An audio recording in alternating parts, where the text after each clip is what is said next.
26-27, the coming year, is estimated to be at 25.44 lakh crores.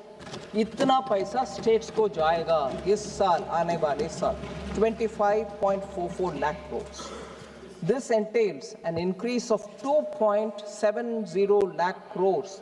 ये पिछले इस साल जो मार्च तक है, उस साल से कंपेयर करते हुए अगर हम देखें तो 2.7 लाख करोड़ का इंक्रीज है 25-26 में, और 3.78 lakh crore more than the actuals of 24-25. So इतना स्पष्ट इंक्रीज स्टेट्स को जा रहा है. और इसके साथ साथ मैडम क्रेडिट अवेलेबिलिटी कैसा है इंडस्ट्रीज काम करने के लिए, छोटे इंडस्ट्रीज, छोटे उद्योगों के लिए total credit has actually expanded by 13.8% in the current financial year. As of January 15th, 2026, non-food bank credit has grown by 13%, and the non-bank credit, which is NBFC, has grown by 15.4% at the same period. So credit का कोई कमी नहीं है.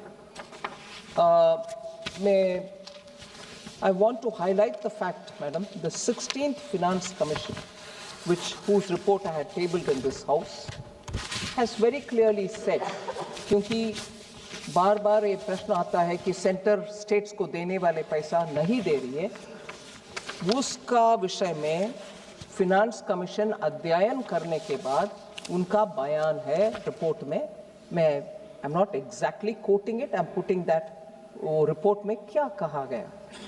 16th Finance Commission analyzed the state's share transferred by the center to the states from 2018-19 to 22-23 and concluded that in each of these years the devolution made by the center exactly matches the recommendation of the Finance Commission.